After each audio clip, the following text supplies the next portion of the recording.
Can you let Ipe or other hardwoods gray out before you install it? We tackle this gray area today on TimberTips.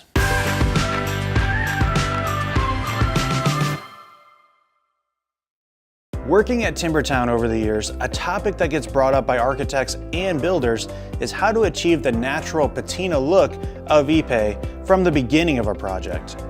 Without regular maintenance, it's inevitable that Ipe will turn gray, but what if you want it to be gray from the start? To answer this question, I'll share a recent story about a commercial project here in Austin. We supplied the Ipe for a poolside deck and boardwalk for a boutique hotel called The Carpenter.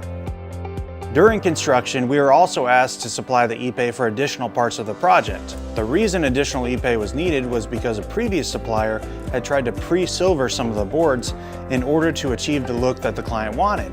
The result was 40 to 50% of the boards were wasted. So why did thousands of dollars of Ipe go to waste? Because no matter how dense and how durable a hardwood species, it's still wood, and wood has moisture. When that wood is exposed to the elements like changing temperatures and UV rays from the sun, that moisture content changes. The problem is that the moisture content changes unevenly. So when different parts of the board are shrinking and swelling at different rates, that causes warping and cupping. If that board isn't properly fastened, there's nothing stopping that warping from occurring. For this reason, we would never recommend anyone try to let their hardwood decking or siding gray out before it was properly installed on the project.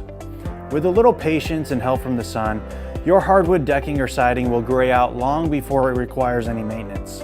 In fact, the Carpenter Hotel was finished just a couple of months ago, and you can see the Texas sun has already begun graying that Ipe out.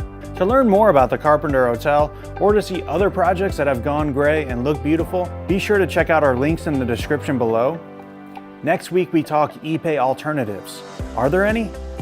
If you haven't already, hit subscribe and click on the notification bell, and we'll see you next week on TimberTips.